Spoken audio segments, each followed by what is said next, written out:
A deaf CEO walked into a Christmas blind date hoping just once to be seen as a woman before being seen as a disability.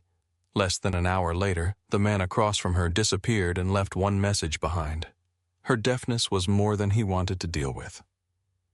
Claire Whitmore sat alone beneath the warm lights of a Denver restaurant, surrounded by laughter she could not hear, wondering why success could buy almost anything except the dignity of being accepted without conditions.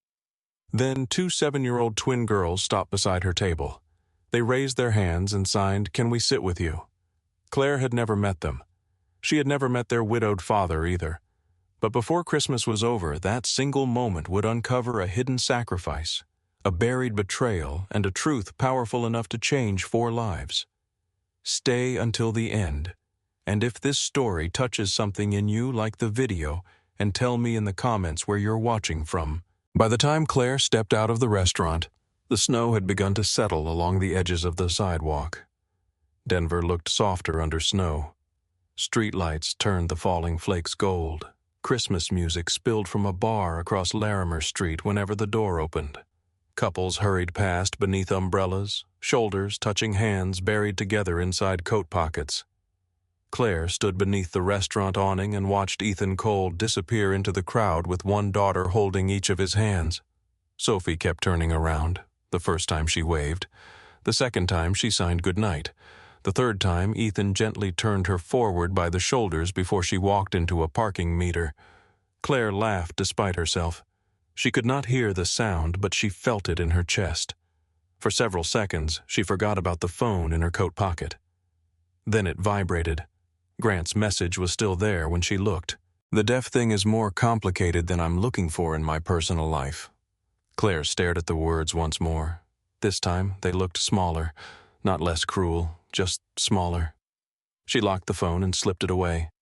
Her attention returned to the end of the block where Ethan and the twins were climbing into an old dark green Subaru that looked as though it had survived several Colorado winters through stubbornness alone.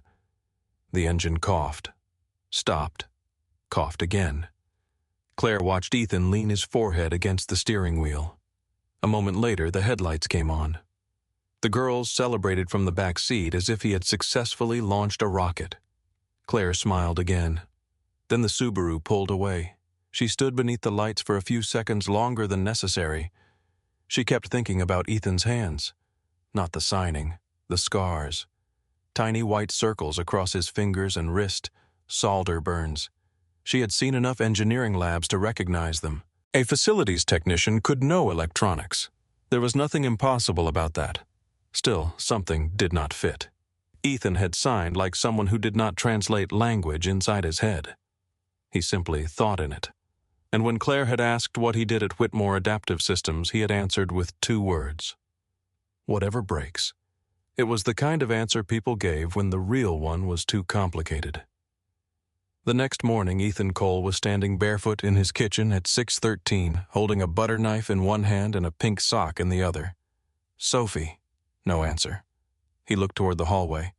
"Sophie Cole." A small face appeared around the corner. "What?" Ethan held up the sock. "Why was this in the refrigerator?" Sophie considered the question seriously. "I was looking for my mitten." "That does not explain anything." "It explains some of it." From the kitchen table, Lily raised one hand. "Dad." Ethan turned. Lily pointed toward the counter, where milk was slowly spreading beneath a cereal bowl. He closed his eyes. Of course. The girls watched him grab a towel. Their kitchen was small enough that 3 people could make it feel crowded without trying.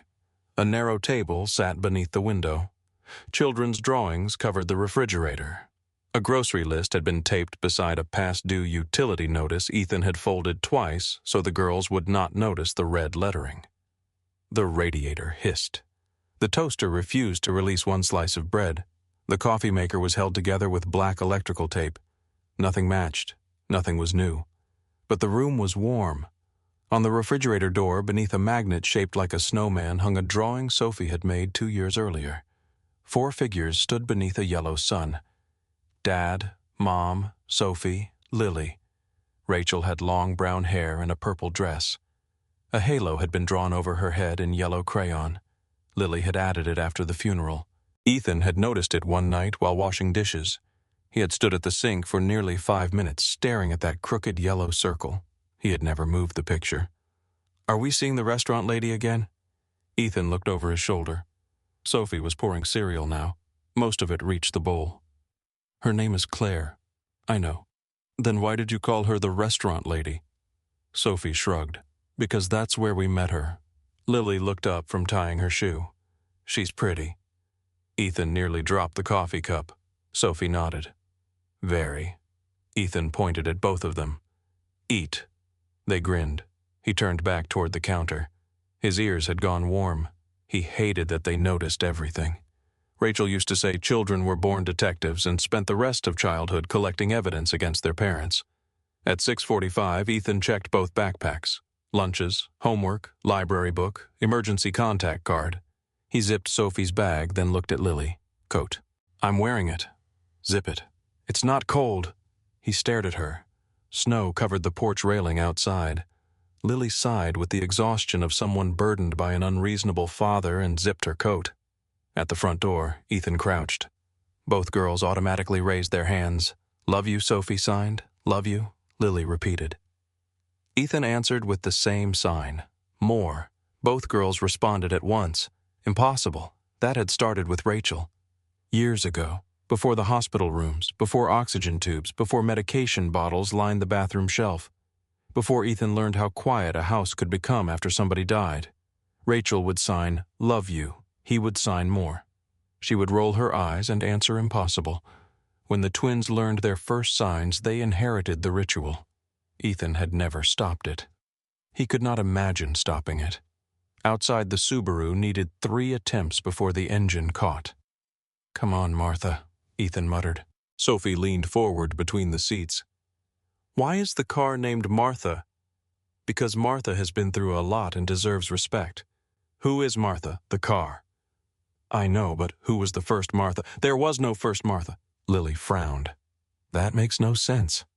Ethan shifted into reverse. "Welcome to adulthood." Across the city, Claire Whitmore walked into a very different morning.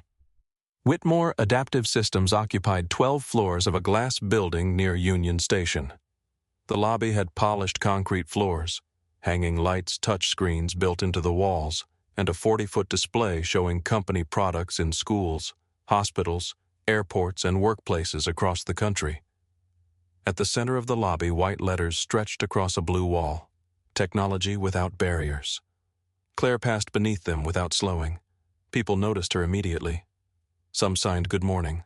Others spoke while making sure she could see their faces. A few simply waved. Claire knew nearly every face on the executive floors and many beyond them.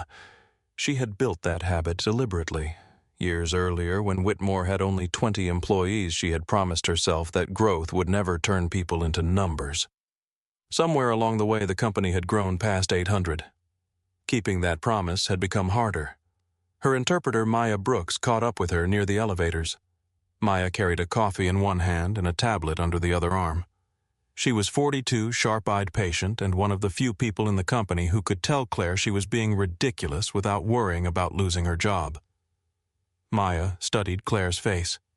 "Bad night." Claire pressed the elevator button. "Why?" "You have opened your phone 9 times since I walked in." "Maybe I'm waiting for an important message." "You're not." Claire gave her a look. Maya smiled. "Bad date." Claire stepped into the elevator. Maya followed. The doors closed. Claire signed, "Possibly." "How bad?" Claire looked at the numbers climbing above the door. He left. Maya's smile disappeared. "At the restaurant," Claire nodded, without saying goodbye. Claire took out her phone. She opened Grant's message and handed it over. Maya read it. Her jaw tightened. Then she looked up. "Grant Mercer sent this." Claire nodded. Maya read it again. "Board member Grant Mercer." Same one. "The man who spent 3 hours last month giving a speech about inclusive leadership." Same one. Maya handed the phone back. "What are you going to do?" "Nothing." Maya blinked. "Claire, it was a date, a terrible one, but still a date. He works with you. He sits on the board. That does not give me jurisdiction over his personality." Maya looked unconvinced. The elevator stopped on 12. Claire stepped out. Then she added, "Besides, I met 2 children who were far more interesting." Maya followed her down the hallway. Children, twins. Whose twins? Claire paused outside her office. A facilities technician. Maya stopped. Claire turned. Maya's eyebrows rose. What? Nothing. That face is not nothing. I just enjoy mornings when your life suddenly sounds like a holiday movie. Claire opened her office door. It was not a holiday movie. Was he handsome? Claire stared at her. Maya sipped her coffee. That's a yes. Before Claire could answer, her laptop flashed with a new message. Board notice. Emergency governance review. Claire opened it. The amusement disappeared from both women's faces. The memo was short. It referred to recent concerns about executive communication during time-sensitive decision-making. It mentioned investor uncertainty, leadership continuity, operational risk, public confidence. No sentence directly said Claire's deafness made her less capable of leading. It did not need to.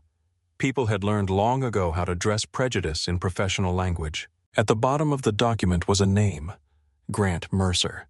Maya read over Claire's shoulder. You still think last night has nothing to do with this?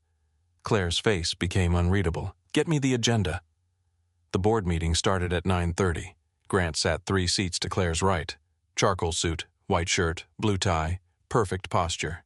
He gave her the same courteous nod he offered everyone else. No embarrassment, no apology. Nothing in his face suggested that less than 12 hours earlier he had abandoned her at a restaurant and sent her a text reducing her entire existence to an inconvenience. Claire preferred open hostility.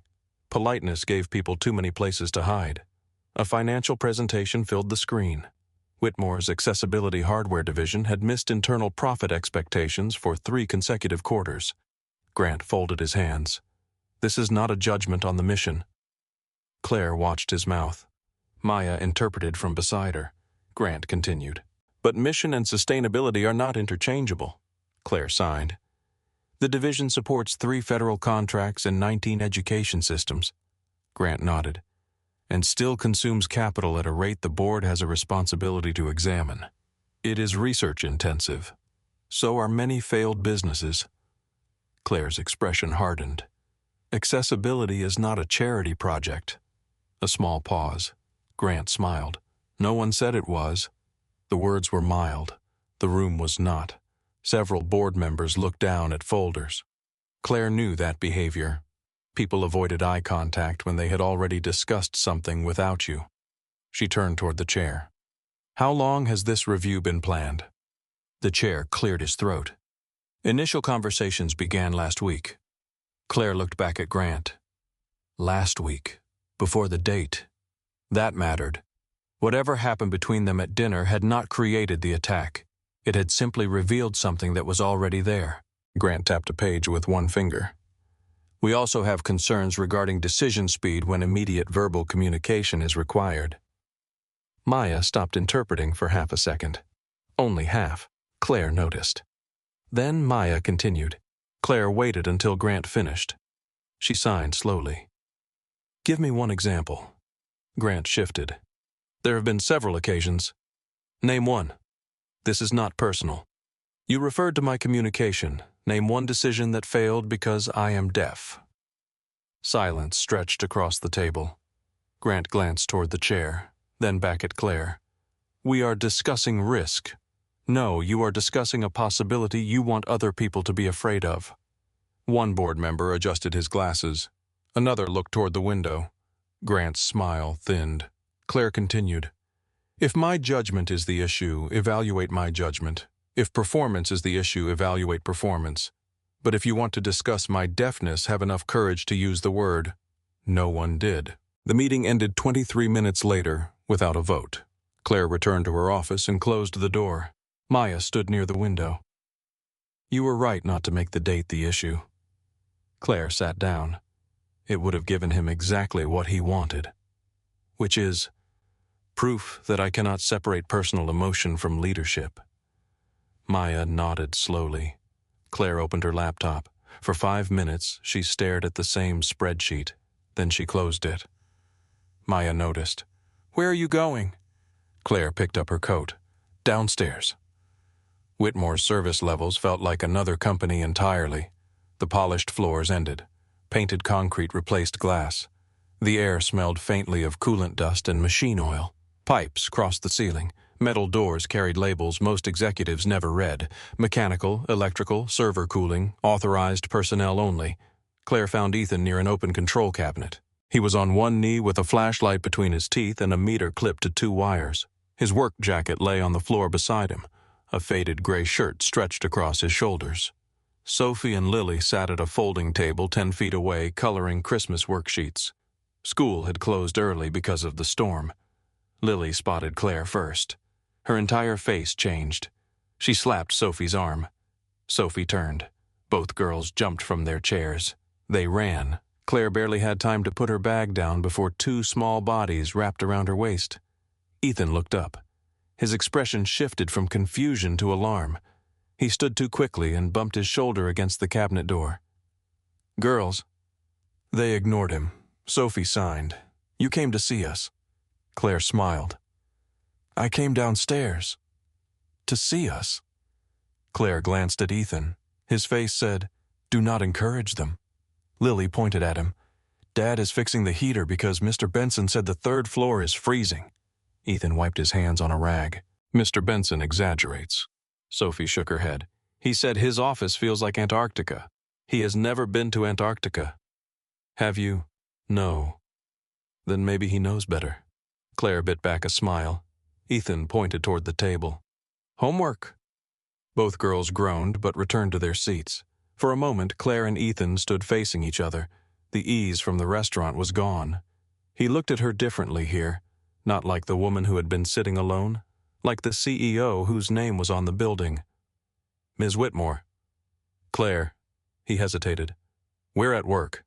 So you're Ms. Whitmore." Claire studied him. "You didn't call me that last night. Last night you weren't technically my boss." "I'm not technically your boss now. Your company contracts with mine."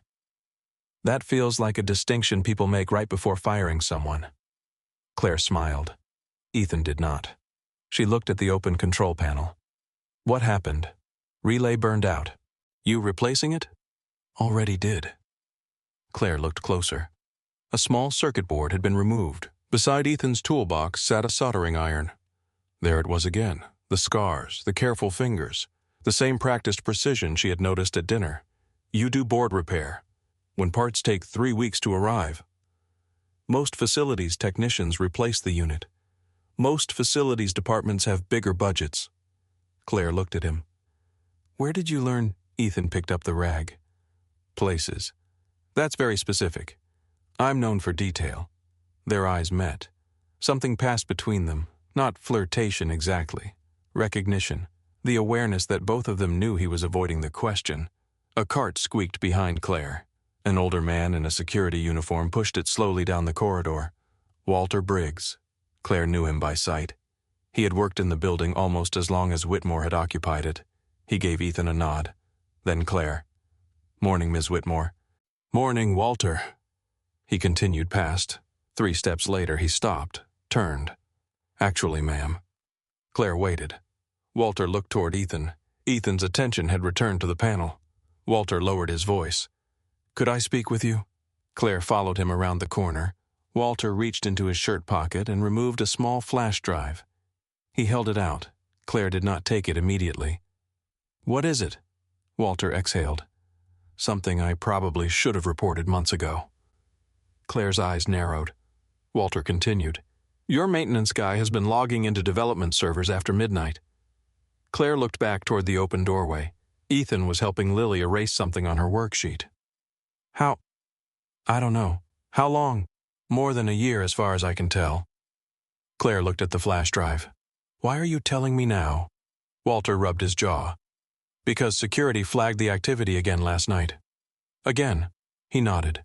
"And because every time that man logs in something that was broken seems to start working." Claire took the drive. Back in her office, she locked the door. Maya stood behind her as Claire inserted the drive. Folders opened across the screen. Access logs, patch histories, archive deployment records. The first patch corrected a screen reader crash that had nearly destroyed a federal demonstration 8 months earlier. Claire remembered that night. Engineering had claimed they solved it at 4 in the morning. The record said otherwise. An unregistered maintenance credential had pushed the actual fix at 2:17. Claire opened another. A security vulnerability, closed before the cybersecurity team formally identified it. Another. Latency reduction in Whitmore's sign-to-text prototype. Another. Compatibility improvements for older assistive hardware. Maya leaned closer. Whoever wrote this knows the product. Claire scrolled through the code.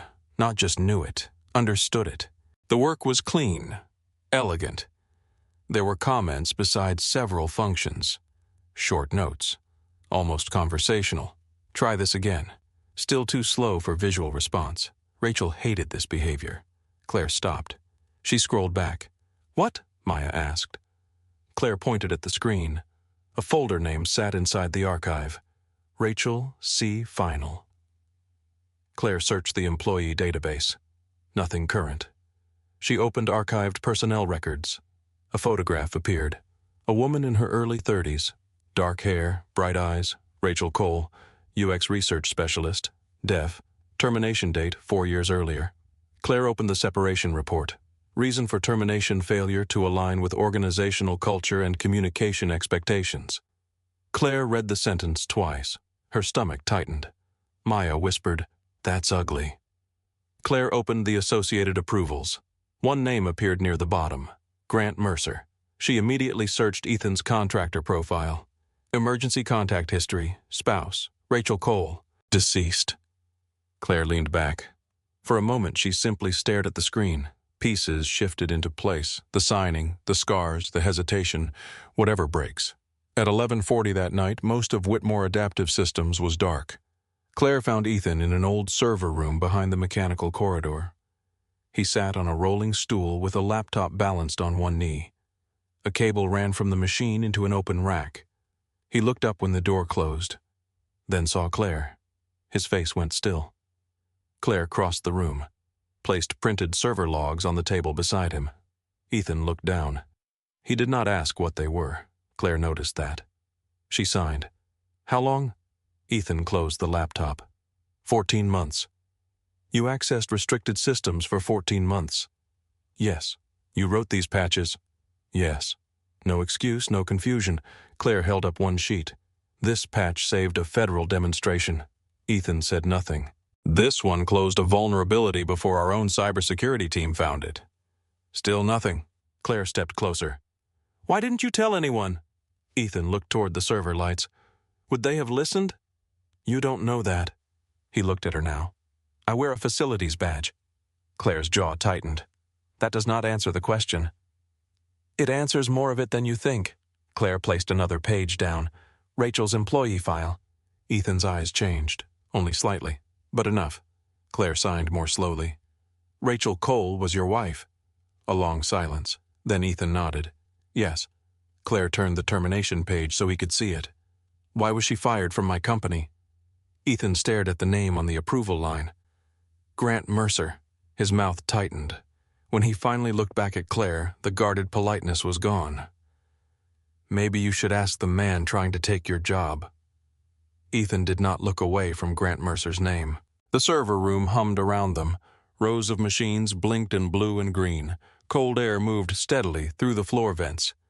Claire stood beneath fluorescent light with Rachel Cole's termination report in one hand and 14 months of unauthorized code in the other. For several seconds, neither of them moved. Then Ethan reached for the cable beside his laptop. Claire caught his wrist. Not hard, just enough to stop him. He looked at her hand, then at her face. Claire signed. "Do not shut that computer." "I was unplugging the diagnostic cable. Same answer." Ethan let go of it. Claire placed Rachel's file on the table between them. "You told me to ask Grant." "I did. I am asking you first." Ethan leaned back against the server rack. The guarded expression returned. Claire recognized it. It was the same look he had worn at the restaurant when she asked why he knew ASL so well. A man protecting a room inside himself. She signed again. What happened to Rachel? Ethan looked toward the floor. She told the truth in a building where people preferred progress reports. Claire waited. He gave a humorless smile. "That is the short version. I have time for the long one. His eyes rose. Do you, Claire, understood the challenge? Not whether she had an hour. Whether she was willing to hear something that might implicate the company whose name was printed across the front of the building. She pulled the rolling stool from the wall and sat. Ethan watched her. Claire folded her hands in her lap. I am listening. Something shifted in his face. Not trust, not yet, but perhaps the decision to stop protecting her from what he knew. Ethan moved the laptop aside. Rachel started here 6 years ago. Claire nodded. She was hired into user research, accessibility testing mostly. At first, she loved it. His voice changed when he said loved, softer. She came home every night talking about people she had interviewed, deaf teachers, veterans with hearing loss, kids using captions in classrooms. She believed this company was going to build things for people everyone else treated like an afterthought. Claire looked at Rachel's photograph on the page. What changed growth? Ethan shrugged. Money. He looked around the server room. Probably the same thing that changes most companies. Claire did not defend it. Ethan continued. When Whitmore started chasing bigger government contracts, deadlines got shorter. Product demos mattered more. Rachel kept finding problems. What kind of problems? The kind that only look small when you do not need the product. Claire's eyes narrowed with interest. Ethan reached for the laptop and opened an archived directory. Several old files appeared. He clicked one. A video loaded. The image quality was poor.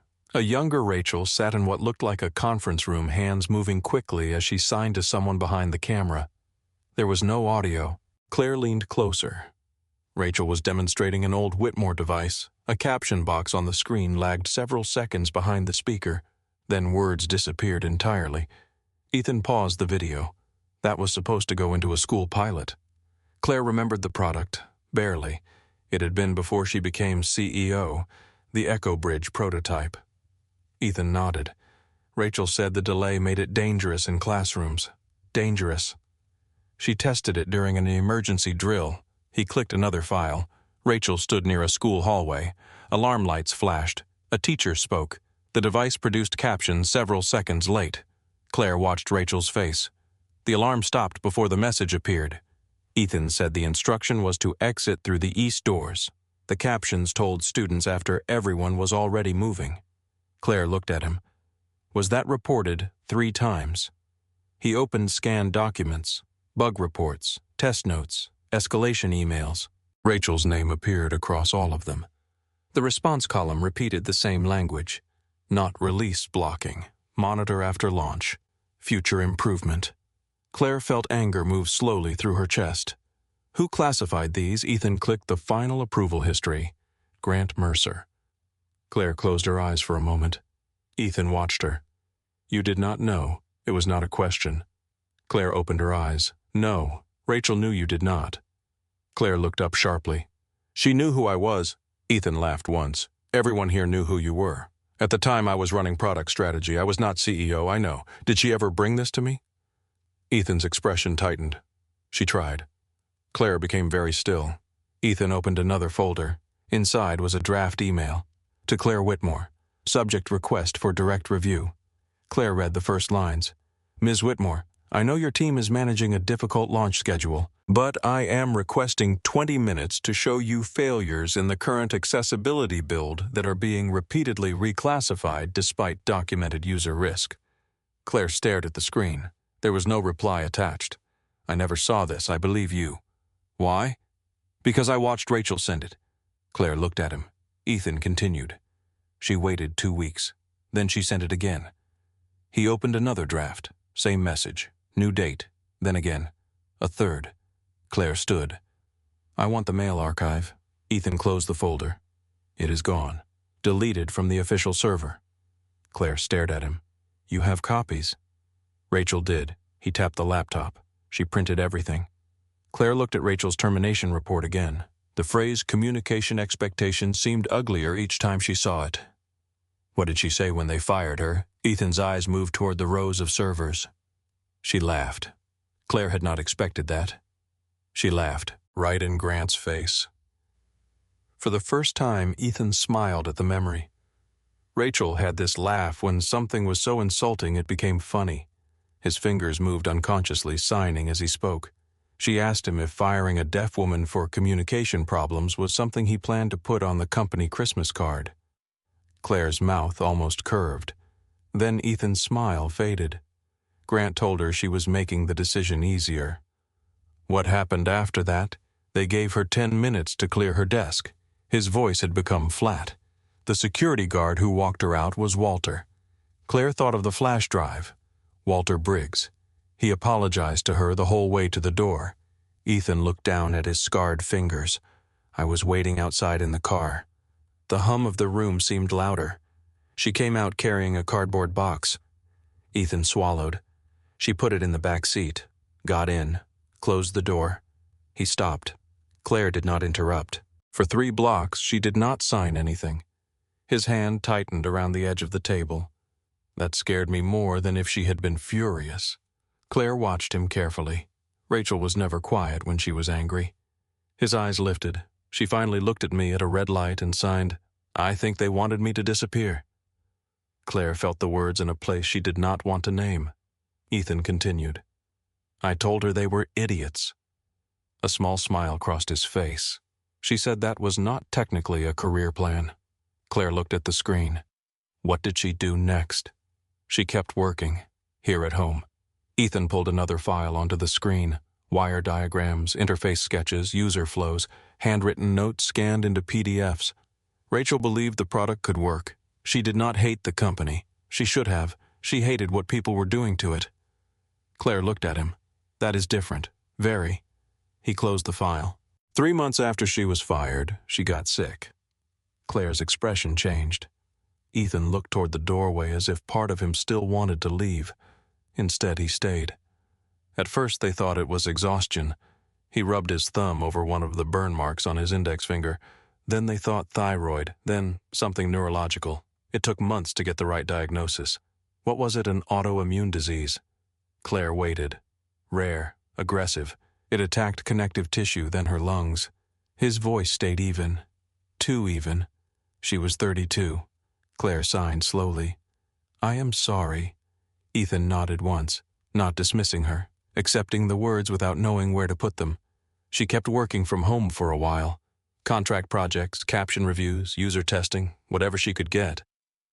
He looked at Claire. "And that is when I started learning code." Claire glanced at the server logs. "You had no programming background, not enough to count." "What did you have 2 years of community college? Electronics, some networking. Why did you stop life?" Claire gave him a look. That answer again. He looked back. Rachel got pregnant. Claire blinked. "With twins. That tends to complicate school schedules. So you quit." "I took the first job with health insurance." There was no self-pity in the answer. Just fact. Claire leaned against the table. "Then Rachel taught you. At first she just wanted me to understand what she was complaining about." Ethan's mouth softened. "She would show me a function and ask what I thought it did. What did you say, that it looked like tax fraud?"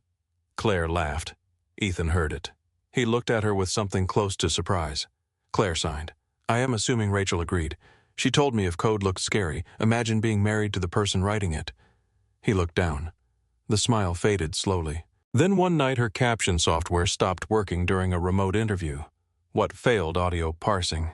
Claire nodded. "The old acoustic model." Ethan seemed impressed. "You remember it? I spent 3 years trying to kill it. Rachel would have liked that." Claire smiled faintly. Ethan continued. "The vendor could not fix it until Monday. Rachel had an interview Saturday. So you tried. I stayed up all night reading documentation. You fixed it by 6 in the morning." "Properly, no." Claire smiled. Honest answer, it was ugly. How ugly, the kind of code you'd delete after the building stops burning. Claire laughed again. This time Ethan smiled. "She finished the interview," he said. "Then she made me clean up the code." "Of course she did. For the next year she kept giving me problems." Claire tilted her head. "Problems, small ones, then bigger ones." He opened a notebook file. Rachel's handwriting filled the page. "Fix this without asking me." Under it, Ethan had written 3 failed attempts. Then a 4th. Passed. Claire scrolled. Another page. "Now fix it so a user does not have to restart the program." Another. "Now fix it so your solution does not break something else." Claire looked at Ethan. She was training you. I did not know that. Did she probably? He smiled sadly. Rachel planned things. The server lights reflected in his eyes.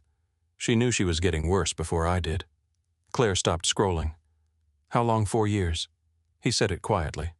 We got almost 4 years after the diagnosis. Claire looked at his hands. 4 years of hospitals, children growing, bills arriving, work at night, learning a new skill in pieces. She saw the scars differently now. Were the burns from this? Ethan looked at them. Some. Some Rachel liked hardware prototypes. Claire smiled despite herself. Of course she did. She had opinions about everything. Good opinions. According to Rachel, yes. Claire could almost see her. Not as a file, as a person. A woman signing too quickly when angry. A cardboard box in the back seat. A mother teaching her husband how to debug software between doctor appointments. Claire looked at Ethan. When did she die? 18 months ago. The answer landed quietly. Claire remembered Sophie and Lily at breakfast in her imagination. 7 years old now. 5 when their mother died. Ethan looked at the laptop. After the funeral, I stopped touching the code. Claire waited. For 6 weeks. He rubbed his palms together. Then one night, Lily woke up crying. His face changed. She wanted to hear her mother. Claire understood the impossible sentence. Ethan explained. Rachel had recorded videos for them, stories, birthday messages. Just her signing to the camera. Claire's throat tightened. One file would not open. So you repaired it. I tried. He looked at his hands. Took 3 hours. Did it work? Yes. What was the video? Ethan looked away. A message for their 7th birthday. Claire did not say anything. His daughters had turned 7 only months earlier. Rachel had recorded a birthday she would never see. Ethan breathed through his nose. After that, I started coding again. Why here? He looked toward the servers. Because Rachel left things unfinished. You mean the Whitmore project? Yes. How did you get access? Ethan hesitated. Claire signed. I already know enough to have you arrested. He gave her a tired look. Comforting. I am trying to establish trust. Work on the technique. Claire waited. Finally, Ethan turned the laptop. Rachel had an old developer credential. Claire frowned. That should have been revoked the day she left. It was. Then what did you use a service account? Claire's expression sharpened. What service account? Old diagnostic access for field devices. The credentials were embedded in a maintenance image. That is impossible. It should have been. Claire stared at him. Ethan continued. I found it while repairing a network controller down here. You discovered a credential that accessed development servers. Yes. And instead of reporting it, you used it. Yes. Do you understand how serious that is? Yes. Claire paced 2 steps. Every patch could have corrupted a build. Yes. You could have exposed customer data. I never touched production data. That is not the point. I know. Her frustration rose. You cannot decide policy does not apply because you believe your intentions are good. Ethan's jaw tightened. I did not. That is exactly what you did. No. Claire stopped. Ethan stood. I decided the policy was already being used to let something fail. That does not give you authorization. I know. Then why? His eyes hardened. Because I reported the first vulnerability. Claire fell silent. To whom? To whom? Engineering help desk. What happened? Ticket closed. Why? Insufficient privileges to submit security issue. Claire stared at him. I sent it again. Closed, yes. Then I sent it to product security. And they asked for my employee number. You are a contractor. I know. So the system rejected it. Yes. Claire rubbed her forehead. I emailed a manager. Who? Dennis Rowe. Claire knew the name. Director of Platform Engineering. What did he say? Nothing. Ethan opened his phone. He showed her an old email. Subject, critical accessibility service, vulnerability. No reply. Then another. No reply. Then another. Claire scrolled through the dates. Weeks. Ethan said 2 months later the same bug nearly killed the federal demo. Claire looked up. I fixed it the night before. You pushed the patch. Yes. Without telling anyone. I left comments. Claire stared at him. You thought comments in unauthorized code were disclosure. I was tired. She almost smiled, but did not. This is not funny, I know. His face softened. I also knew if I walked upstairs in this uniform and said I had found the failure your engineers missed, I would spend 3 days proving I knew what a server was. Claire wanted to disagree. She could not. The quiet between them changed. Ethan closed the email. After that, I kept watching. You kept accessing the environment. Yes, you found more problems. Yes, and repaired them. Yes, for 14 months. Yes. Claire signed slowly. Without pay. Ethan looked almost offended. I am not billing you now.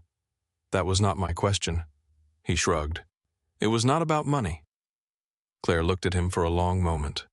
What was it about Ethan stared at the laptop? The answer did not come quickly.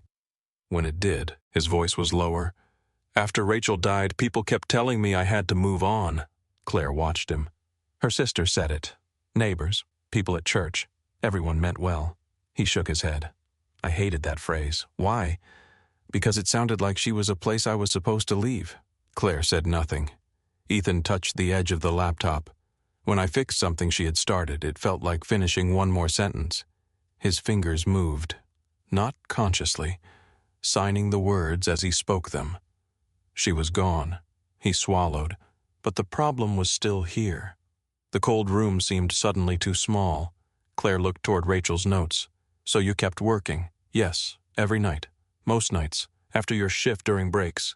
After the girls were asleep. Sometimes before they woke up. You slept when Ethan gave her a dry look. I have twins. Claire almost smiled. Then she noticed the exhaustion around his eyes. Not tonight's exhaustion. Years of it. She thought of the old Subaru. The past due notice she had never seen but could easily imagine. The scarred hands, the careful refusal to be pitied. Claire turned back to the server logs. Your code is good. Ethan looked uncomfortable. You do not have to say that. I do not say things I do not mean. It could be cleaner. That is true. He looked at her. Claire added, It is still good. For the first time since she entered the server room, Ethan did not have an answer. Claire returned to the termination file. Rachel tried to warn people about these failures. Yes. Grant stopped her. Yes. And after she left, he kept cutting the division. Ethan's gaze sharpened. Claire noticed. You know about that. I see work orders. What kind lab closures? Equipment removed. Server capacity reduced. Claire stepped closer. When over the last 18 months, do you have records facilities does? Claire reached for her phone. Ethan caught her hand this time. Claire. She looked at him. If you start asking for records tonight, Grant will know. She held his gaze. He may already know. Ethan released her. Claire signed. Show me everything you have. They spent the next 2 hours comparing technical records with budget reports. At 1:17 in the morning, Claire found the first pattern. Accessibility testing staff had been reduced by 22%. 3 months later, the division missed a product milestone.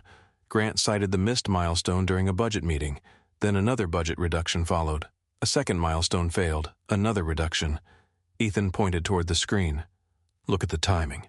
Claire did. It was too regular, not random failure. Pressure, then consequence, then more pressure. She opened archived board documents. Grant had repeatedly argued that accessibility hardware was becoming economically unsustainable.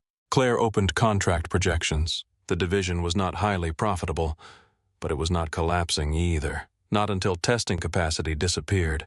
She searched legal records. One file caught her attention. Confidential strategic interest. The company name was redacted. Claire clicked through the metadata. An external advisory firm had created the document. The date was 6 months earlier. Grant has been shopping the division. Ethan looked at the screen. Can he do that? Not alone? Has the board approved it? No? Then what is this preparation? She opened another file. Patent portfolio valuation, accessibility division only. Another. Potential carve-out structure. Another. Executive transition risk. Claire stopped. Ethan read the title. What does that mean? It means someone has modeled what happens if I am no longer CEO. The room went quiet. Ethan looked at her. Claire stared at the date. 3 weeks earlier. Before the dinner. Before the governance memo. Before the public dispute. Grant had been planning around her removal already. Ethan leaned back. So the date was not the beginning. No. Claire's face hardened. It was information. What information about me? She turned from the screen. He wanted to know how I reacted when something became personal. Ethan looked at her. Claire continued. He wanted to know whether I would confront him emotionally. Did you know good? Claire did not look pleased. He still filed the review. Ethan's eyes shifted to the reports. Because he did not need the date to work. No, he already had the accessibility division. Claire looked at him. And now he has you. Ethan frowned. Claire pulled up the unauthorized access report. The notification had been escalated to legal at 9:12 that evening, 43 minutes before Claire came downstairs. Approver, Grant Mercer. Ethan read it. His expression barely changed. That disturbed Claire more than panic would have. You expected this. I expected someone to notice eventually, not this. No. Claire looked through the attached documents. Intentional intrusion, potential theft of proprietary information, security exposure, possible industrial sabotage. She turned toward Ethan. This is being framed as malicious access. It was unauthorized. That is not the same thing. It will be to a lawyer. Claire looked at him sharply. Do not sound so calm. What would you prefer? Fear would be reasonable. I have 2 daughters asleep in a borrowed office upstairs. His voice stayed quiet. I do not have time to be dramatic. Claire stared at him. Then she understood something. Ethan was afraid. He had simply spent years learning how to function while afraid. She closed the report. You need an attorney. I cannot afford the kind this needs. I can. No. The answer came instantly. Claire frowned. This is my company. This is my problem. It became my problem when your work saved our products. That does not erase what I did. I am not trying to erase it. Then do not buy me out of it. Claire's frustration returned. I am offering legal representation. You are offering rescue. I am offering resources. Same thing when only one person controls them. Claire stared at him. His face was not angry. That made it harder. Ethan looked down at his hands. My girls have watched people help us since Rachel got sick. Claire waited. Meals, donations, church envelopes, clothes left on the porch. His fingers tightened. I am grateful for every one of them. He looked up. But after a while, people stop asking what you can do. They only remember what you needed. Claire understood more than he expected. Her signing slowed. People have been helping me here since I was 4. Ethan's expression changed. Claire continued. They point to their mouths. Touch my shoulder. Speak louder. Decide what information is too complicated to translate. She looked at him. Then they call it kindness. Ethan held her gaze. Claire signed. I know the difference between help and being reduced. For the first time, his shoulders relaxed slightly. Then you know why I'm saying no. Yes. She paused. I still think you are being stubborn. That is fair, and legally reckless. Also fair. A small silence. Then Claire picked up Rachel's termination report. Tell me one thing. What did Rachel know? Grant personally, Ethan's eyes narrowed. As a board executive. Only that as far as I know. Claire looked at the records again. Something bothered her. Grant's hostility toward the division was too sustained, too specific. Not just financial impatience. He had rejected requests even when outside contracts would have covered part of the cost. He had pushed back on deaf user advisory panels. He had objected to ASL interface research as niche spending. Claire signed. He did not just think the division was expensive, no. He wanted it gone. Ethan looked toward Rachel's files. She used to say the same thing. Claire turned. Did she say why no? Nothing Ethan thought. Once. Claire waited. She said Grant looked at deaf people like they reminded him of something. Claire's expression sharpened. What I asked? And she said she did not know. Ethan closed the laptop. But she knew the look. Claire knew it too. She had seen versions of it her entire life. Not disgust exactly. Something closer to discomfort sharpened by shame. People who did not want to be reminded that the world could not always be arranged around them. Claire glanced at the clock. 2:58. We need to stop. Ethan looked surprised. You have a board meeting, so do several people who apparently think sleep is optional. She gathered the documents. Ethan unplugged the cable. Claire watched him. Do not access the servers again. He looked at her. I mean it. What if something breaks, then let it break? His face tightened. That is easy for you to say. No. Claire stepped closer. It is not. She pointed at the machines. If you touch anything now, Grant gets more evidence. Ethan considered that, then nodded. Claire took her coat. At the door, she stopped. Rachel's printed records. Ethan went still. You said she kept everything. Yes. We're at home. I need to see them. He looked uncomfortable. Those are hers. They may prove what happened. They are not company property. I know. Ethan studied her face. Finally, he said tomorrow. Claire nodded, then left. At 7:30 the next morning, Grant was already in Claire's office. He stood near the windows, looking down at Denver. Claire entered with Maya beside her. Grant turned. Long night. Claire removed her coat. Productive. I heard you spent time downstairs. She gave him no reaction. Grant smiled faintly. Facilities has unusual company these days. Claire sat behind her desk. What do you want? Grant placed a folder in front of her. Ethan Cole. Claire opened it. Suspension of contractor access. Internal security investigation. Recommendation for immediate termination from the Whitmore account. Grant watched her read. I assume you know about his unauthorized access. Claire signed. I know he repaired critical failures. Maya interpreted. Grant nodded. I also know he entered restricted systems without authorization. He reported vulnerabilities first. Through improper channels. He used the channels available to him. Grant sat across from Claire. You are proving my concern. What concern? That you become emotionally attached to symbols? Claire's eyes narrowed. Grant continued. A deaf researcher gets terminated years ago. So now, every personnel decision becomes discrimination. She was terminated for communication expectations according to a human resources summary. A summary you approved. Grant did not flinch. Claire slid the document toward him. Rachel Cole. For the first time, something changed in Grant's face. Tiny. A pause before recognition. Then it disappeared. Yes, you remember her. She was difficult to forget. Claire felt Maya shift beside her. Grant leaned back. She was brilliant. She was also insubordinate. She reported product failures. She undermined management. She warned you about safety problems. She refused to respect reporting structures. Claire signed. You fired the person reporting the fire because she did not ask permission to smell smoke. Grant's mouth tightened. This is exactly what I mean. Claire waited. You personalize everything. No, I recognize patterns. Grant folded his hands, then recognized this one. Ethan Cole committed unauthorized computer access repeatedly over more than a year. He prevented product failures. After accessing intellectual property he had no right to see. Claire stared at him. Grant lowered his voice. If this becomes public, investors will not hear heroic maintenance worker. They will hear security breach. Claire understood.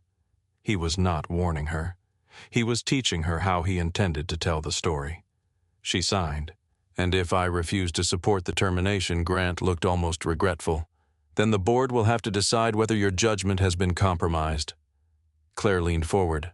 By what Grant held her gaze. By identification. There it was. A clean corporate word for something uglier. Claire signed. You think I am protecting him because his wife was deaf.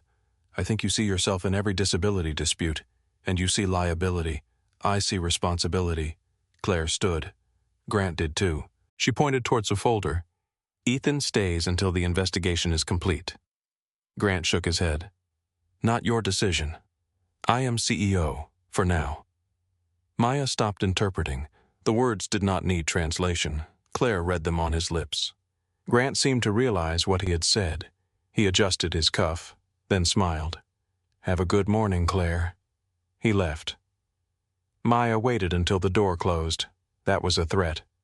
Claire stared at the folder. Yes. What are you going to do? Claire looked toward the glass wall. Far below, employees moved through the lobby beneath the giant words, Technology Without Barriers. Her eyes settled on a figure crossing the ground floor. Ethan. Sophie held one hand. Lily held the other. Claire reached for her phone. Before she could send a message, Ethan's badge stopped working. The red light flashed at the security gate. He tried again. Red. A security supervisor approached. Not Walter. Someone younger. Someone Claire did not know. Ethan looked up toward the mezzanine. Claire was already leaving her office. By the time she reached the lobby, 2 corporate security officers stood beside Ethan. Sophie looked confused. Lily clung to his jacket. Claire crossed the floor. "What is happening?" The supervisor turned toward her. "Mr. Cole's site access has been terminated. By whose authority? Board security directive." Claire looked at Ethan. He knew. His face told her he knew before anyone said it. One officer held out his hand. "Badge, please." Ethan removed it slowly. The plastic card had his photograph. Ethan Cole, facilities contractor. He placed it in the officer's palm. Sophie looked up. "Dad, are you fired?" Ethan crouched in front of her. "Hey, are you?" He looked at both girls. Claire saw him make the decision to tell enough truth without giving them fear they could not carry. "I cannot work here today." Lily frowned. "Because you fixed the computers." One of the officers glanced toward Claire. Ethan signed to Lily. "Not here." Sophie's eyes filled. She looked toward Claire. "Can you make them stop?" The question hit harder than Claire expected. She knelt beside them. Before she could answer, Ethan signed. "No." Claire looked at him. He continued, hands calm. "Claire does not control every person in this building." Sophie looked angry. "She owns it." Claire almost smiled, despite the moment. Ethan shook his head. "Not how companies work. It should be." Ethan looked at Claire. "On that we agree." The elevator doors opened behind them. Grant stepped out. He did not approach. He simply stood near the far wall, watching. Claire rose. Their eyes met across the lobby. Ethan followed her gaze. He saw Grant. For a moment, the entire conflict seemed to narrow into the space between 3 people. Grant in a tailored suit. Claire beneath her own company logo. Ethan with his daughters holding his hands. The security supervisor spoke. "Mr. Cole, we need you to leave the property." Ethan nodded. He picked up his canvas work jacket. Sophie began crying, quietly, no sound, just tears. Ethan wiped one from her cheek with his thumb, then he signed. "Look at me. Both girls did. I am okay." Sophie shook her head. "No." Her hands moved harder now. "You are lying." Ethan's face broke for half a second. Then he pulled both girls against him. Claire stood 2 feet away and felt completely useless. Ethan rose with one child on each side. He looked at Claire. "Do not fight this in front of them," she signed. "I am not letting him do this." Ethan's eyes moved toward Grant, then back. "Do not make promises you cannot control." Claire felt the words like a wound. Ethan walked toward the exit. The girls looked back. Sophie first, then Lily. Claire raised one hand, signed, "I am sorry." Lily responded before the doors opened. "Not your fault." Then the 3 of them stepped outside into the winter morning. Claire remained in the lobby. Grant began walking toward her. She turned before he reached her. He stopped anyway. Difficult morning. Claire faced him. Grant glanced toward the doors Ethan had just passed through. "You should understand something." Claire waited. "That man is not a symbol." Grant adjusted his sleeve. "He is evidence." Claire's expression hardened. "Of what?" "That your judgment can be manipulated." Claire stepped closer. Grant held his ground. She signed slowly enough that he could follow every movement. No. Maya was not beside her now. No interpreter. Grant had to read Claire himself. She continued. "He is evidence that people you never bothered to look at have been holding this company together while men like you take credit for keeping it standing." Grant's eyes narrowed. Claire pointed toward the front doors. And Rachel Cole was evidence too. At Rachel's name, Grant's face changed again. That same brief pause. Claire saw it clearly this time. Not annoyance, fear. Small, controlled, but real. Grant looked toward the cameras mounted above the lobby, then back at Claire. "You are making a mistake," Claire signed. "Then you should have nothing to worry about." Grant's jaw tightened. He walked away. Claire watched him enter the elevator. The doors closed. Only then did she look back toward the snowy sidewalk outside. Ethan and the girls were already gone. On the floor near the security gate, something small caught the light. Claire bent down, a folded piece of paper. She opened it. A child's drawing. 4 stick figures sitting around a restaurant table. 2 small girls, 1 tall man, 1 woman in a black dress. Above them, Sophie had written in uneven letters, "Nobody eats Christmas dinner alone." Claire stared at the picture for several seconds, then folded it carefully and placed it inside Rachel Cole's personnel file. Claire kept Sophie's drawing inside Rachel Cole's personnel file. She did not know why. Maybe because the paper felt more honest than every document on her desk. 4 stick figures around a restaurant table. 2 small girls, 1 tall man, 1 woman in black. Nobody eats Christmas dinner alone. Claire looked at the sentence one more time before closing the folder. Outside her office, people were already moving carefully, too carefully. Executives lowered their voices when she passed. Assistants stopped conversations when elevator doors opened. Someone from legal requested access to her calendar. Someone from investor relations asked whether she planned to make a public statement. Claire answered no. Not yet. She had learned something important during 20 years in business. The first person to speak was not always the person who controlled the story. Sometimes silence gave you time to see where the lie was coming from. Her phone vibrated. Maya. Claire answered the video call. Maya appeared in the hallway outside the board offices. "They have called an emergency session for 11. About Ethan, about security." Claire understood the wording immediately. "What else?" Maya hesitated. "Grant requested a review of your involvement." Claire looked toward the closed file. "Of course he did. He is claiming you interfered with a criminal security matter because of a personal relationship." Claire's expression changed. "There is no personal relationship, I know. That is not what I asked." Maya looked down the hallway. "Someone is building that version." Claire disconnected. Across town, Ethan Cole sat in the driver's seat of his Subaru while his daughters argued in whispers behind him. They were parked outside their small house in Lakewood. Nobody wanted to get out. Sophie stared through the window at the porch. Lily held her backpack in her lap. Ethan kept both hands on the steering wheel. He had spent the drive home trying to decide how much truth a 7-year-old should have to carry. There was no answer. "Are you going back tomorrow?" Lily asked. Ethan looked at her in the mirror. "I do not know." Sophie crossed her arms. "They fired you. They removed me from the building. That means fired, usually. Then say it." Ethan looked away. Sophie's eyes were red. She had Rachel's anger, not the volume, the certainty. Rachel had never liked soft language when the truth was painful. Ethan turned in his seat. "I may have lost my job." Lily looked down. "Because you fixed things, because I entered computers I was not supposed to enter. You fixed them." "Yes." "Then why is that bad?" Ethan exhaled. "Because doing something helpful does not automatically make every part of how you did it right." Sophie frowned. "Did you hurt anyone? No, did you steal money? No, did you break the computers? No, then I do not understand." Ethan nodded slowly. "I know." He opened his door. "I am still working on understanding it too." Inside the house, the kitchen looked exactly as it had that morning. Cereal bowl in the sink, 1 mitten on the chair, a grocery list beneath a snowman magnet. Ordinary things. Ethan stood in the doorway and felt a sudden fear that ordinary things were more fragile than he had ever allowed himself to believe. His phone rang. Unknown number. He almost ignored it, then answered.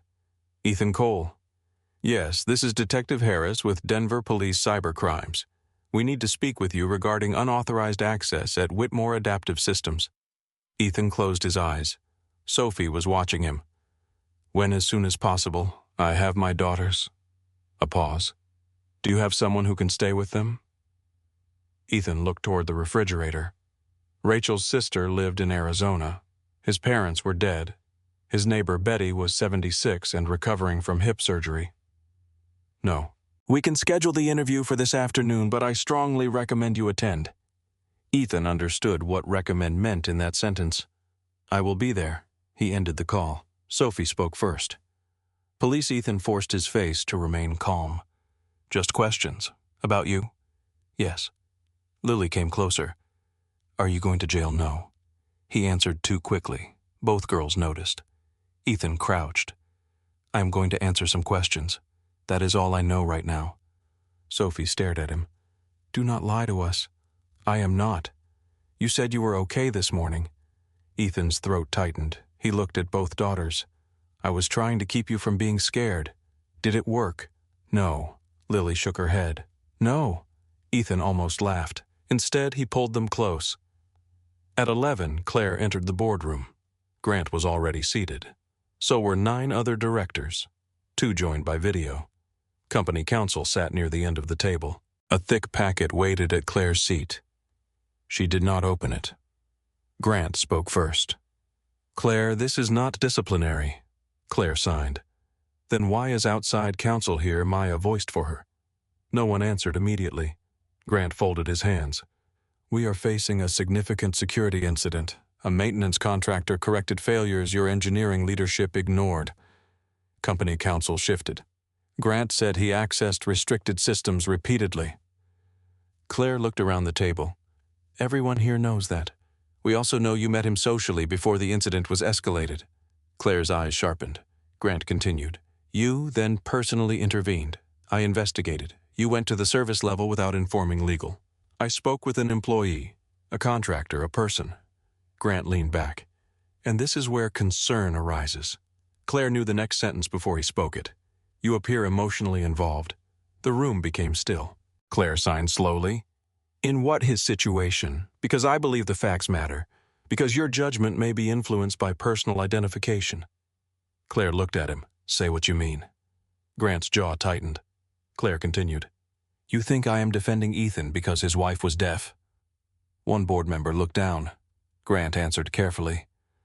"I think the circumstances create an appearance of compromised objectivity." Claire almost smiled. "Appearance?" She glanced around the table. "So we are not discussing whether I made a wrong decision." Nobody answered. "We are discussing how my decision might look." Grant said public confidence matters. Claire leaned forward. "Truth should matter first." The board chair cleared his throat. "We are requesting that you temporarily step away from decisions involving the security investigation." Claire looked toward him. "Temporarily, until independent review is complete." "And who manages the matter?" Grant answered. "The board." Claire looked at him for a long moment. Then she understood. This was not about removing her from one investigation. It was practice, a test of how easily they could separate her from authority. She closed the packet. "No," the chair frowned. "Claire, no." Maya voiced the word. Claire stood. "If you want to remove authority from the CEO, vote on it. Do not disguise it as concern." Grant's expression remained calm. "We are trying to protect the company," Claire signed. From what nobody answered. She looked at every person around the table. From a security breach, she pointed at Grant. Or from a CEO who started asking why one board member has spent years cutting an accessibility division while privately valuing its patents for sale. Grant's face changed. Only slightly. But the room noticed. Claire continued. "I know about the valuation documents." The chair looked at Grant. "What documents?" Grant responded immediately. "Preliminary strategic modeling. Without board authorization," Claire signed. Grant's voice hardened. "Exploratory work does not require a vote. Selling the division does. No sale occurred. Because I found it." For the first time, the room lost its controlled rhythm. Questions started. Company counsel asked for copies. The chair demanded a recess. Grant did not look frightened. He looked irritated. That frightened Claire more. At 1:40 that afternoon, Ethan sat across from Detective Harris in a small interview room. A second detective sat near the wall. The table was metal. The chairs were plastic. Ethan had expected something more dramatic. That almost made it worse. Detective Harris slid a printed log across the table. "Is this your access?" "Yes." "You used this credential?" "Yes." "Were you authorized?" "No." "Did anyone at Whitmore give you permission?" "No." The detective studied him. "You understand that is a problem?" "Yes." "Why did you do it?" Ethan looked at the logs. "Because the software was failing." "That was your responsibility." "No." "Then why involve yourself?" Ethan looked up. "Because I could fix it." The second detective shifted. Harris continued. "Did you copy source code? I viewed it.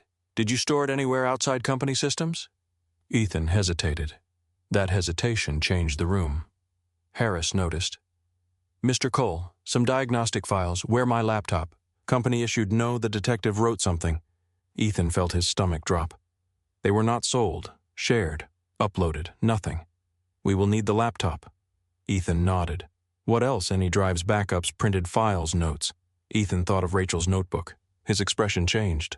Harris noticed that too. What are you thinking about? My wife kept records from when she worked there. What kind? Bug reports, emails, research notes. Where are they at home? We may need them. Ethan shook his head. They are hers. She is deceased. Yes, they may be evidence. Ethan looked toward the door. I need a lawyer. The detective leaned back. That is your right. The interview ended 10 minutes later. Ethan stepped into the hallway and found a woman in a navy coat waiting beside a uniformed officer. She carried a county identification badge. Mr. Cole. His chest tightened. Yes. My name is Laura Bennett. I am with Family Services. Ethan stopped walking. Why? She spoke gently. We received notice that you may be detained pending review of a cybercrime complaint. I am not detained. Not currently. Ethan's voice hardened. My children are at school. I know. He stared at her. How do you know we were contacted? Because there is no secondary guardian listed locally. Something cold moved through him. This is temporary planning. No, Laura paused. I understand why you are upset. You do not take my daughters because someone scheduled an interview. No one is taking anyone at this moment. At this moment. The phrase hit him. Laura lowered her voice. If charges are filed and you are held, we need a safe placement. I have a neighbor. We can evaluate her. She is 76. Then we need another option. Ethan looked away. His breathing had changed. Laura noticed. We are trying to avoid a crisis later. It is already a crisis. At 3:20, Claire received a message from Ethan. Only 6 words. They are talking about taking the girls. She stood so fast her chair rolled backward. Maya looked up. Claire showed her the phone. Call legal. Company legal no. Claire grabbed her coat. My lawyer. Ethan was sitting on a concrete stair in the parking garage when Claire found him. His elbows rested on his knees. His phone hung loosely in one hand. The fluorescent lights made him look older. Claire approached slowly. He saw her, then looked away. Do not. Claire stopped. Do not. What? Do not tell me you are fixing it. She came closer. I have an attorney contacting the detective. I did not ask you to. I know. That is the problem. Claire's face tightened. Your daughters may be removed from your home. I know. Then stop making this about pride. Ethan stood. His exhaustion turned sharp. You think this is pride? Yes. No. He stepped closer. This is the only thing I have left that is mine. Claire stared at him. My job was not mine. The house belongs to the contractor. The company owns the system. The board decides whether what I did counts. His voice cracked, then steadied. But my daughters know who I am. Claire said nothing. Ethan looked down. I cannot let them watch someone powerful step in and rewrite me as a charity case. Claire signed more slowly. I am not trying to rewrite you. Then do not fight for me because you feel guilty. Claire froze. Guilty you run the company that fired Rachel. I did not fire her, no. His eyes met hers. But you are carrying it like you did. That hurt because it was true. Claire looked away. Ethan continued, I do not need you to save me. I am trying to keep your family together. Then fight the lie. Claire looked back. What fight the story? Grant is building. He held up his phone. Because this is not just about what I did anymore. Claire understood. He wants you looking emotional. Yes. He wants me looking compromised. Yes. And both of us defending each other gives him exactly that. Ethan nodded. Prove the records. Prove Rachel was ignored. Prove why the division failed. Claire stared at him. What about you? I will answer for what I did. And your girls. His face changed. That was the question he could not survive cleanly. They deserve a father who tells the truth. Claire's eyes burned. Ethan looked away. I already lost Rachel to something I could not fix by working harder. His voice lowered. I am not going to lose myself trying to make this easier. Claire wanted to touch him. She did not. Instead she signed, I do not pity you. He looked at her. I know. It was the first time he had said it without doubt. That night, Claire returned home alone. She had barely removed her coat when her phone began vibrating. Messages. Dozens. Then hundreds. Maya called. Do not open social media. Claire already had. A screenshot filled the screen. Grant's message from the restaurant. The deaf thing is more complicated than I'm looking for in my personal life. Below it was a clip from restaurant security footage. Claire sitting alone, Grant leaving, Claire wiping her face with a napkin. The caption read, "CEO launches board retaliation after romantic rejection." Claire stared at it. Another post. Sources question Whitmore CEO's emotional stability during governance dispute. Another. Personal grievance or corporate misconduct. The story had changed shape. Her evidence was gone from it. Ethan was gone from it. Rachel was gone from it.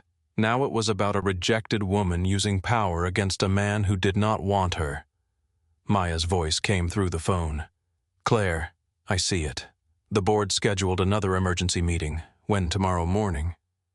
Claire looked at Grant's text, then the footage, then her own face frozen inside a frame chosen by someone else. She sat down. The next morning the board voted. 6-5. Claire Whitmore was suspended from executive authority pending independent review. Her access to internal systems was restricted. The accessibility division was placed under temporary strategic control. Grant Mercer was appointed acting executive liaison to the board. Claire left the meeting carrying a cardboard box, laptop, bracelet case, 2 framed photographs, Rachel's file, Sophie's drawing. Employees watched from their desks as she crossed the executive floor. Some signed support. One woman pressed her hand to her heart. Others looked away. Claire did not blame them. Fear made people quiet. The elevator carried her to the lobby. She stepped out beneath the enormous company slogan, "Technology without barriers." Claire stopped. For the first time in years, the words looked ridiculous. Security waited near the doors, not to arrest her, just to make sure the former CEO left the building she had built. At nearly the same hour, Ethan was informed that criminal charges were being prepared. Family Services placed Sophie and Lily in temporary county care while his legal status was reviewed. Ethan signed every form they put in front of him. His hands remained steady until Lily asked one question. "Are you coming with us?" Ethan knelt. "No." Her face collapsed. Sophie grabbed her sister's hand. Ethan signed. "Look at me." Both girls tried. "I love you," Sophie signed back. "More." Ethan's eyes filled. Lily raised shaking fingers. Impossible. The caseworker turned away to give him what privacy she could. Ethan pulled both girls against him. He did not tell them everything would be fine. He had promised not to lie. Hours later, Claire sat in the dark on her living room floor. Her phone lay beside her. She had stopped reading the headlines. A new message appeared. Unknown number. Video attachment. Claire opened it. Sophie sat beside Lily on a narrow bed. The room behind them was unfamiliar. Lily's eyes were swollen from crying. Sophie held something against her chest. A worn spiral notebook. Rachel's notebook. Sophie raised her hands. "Dad says not to ask people to save us," Lily interrupted. "But Dad is wrong sometimes." Sophie nodded, then opened the notebook. "Mom said if people tell the wrong story, show them the work." Claire leaned closer to the screen. Page after page filled with Rachel's handwriting, dates, bug numbers, copies of internal messages, names, Grant's name. Lily signed. "Dad kept this because Mom said truth gets lost when people are scared." Claire watched the video twice. Then a third time. She placed Sophie's restaurant drawing beside her laptop, opened a blank document, and began typing. Public disclosure of internal accessibility, failures. She did not write about Grant abandoning her at dinner. She did not write about being humiliated. She did not write about pity. She wrote dates, decisions, server logs, terminations, budget cuts, names, facts. At the county placement home, Sophie closed Rachel's notebook and rested her head against Lily's. At his kitchen table, Ethan sat alone beneath the family drawing still hanging on the refrigerator. And in her dark apartment, Claire kept typing until the first gray light of morning reached the windows. By 8:30 that morning, Claire had not slept. The city outside her apartment had turned from black to blue, then from blue to the pale gray of a Denver winter morning. Her coffee had gone cold beside the laptop. Rachel's notebook pages filled the screen. Budget requests, bug reports, testing warnings, internal approvals. Every document carried a date. Every date built a line, and every line pointed toward the same man, Grant Mercer. Claire closed her eyes for 3 seconds, then opened them again. Her phone vibrated. Maya. The message contained only an address and a time. Whitmore Adaptive Systems, Main Event Hall, 10 o'clock. Claire stared at the screen. Grant had called a press conference. Of course he had. He did not intend to wait for the board review.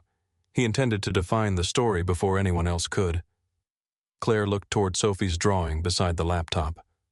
Nobody eats Christmas dinner alone.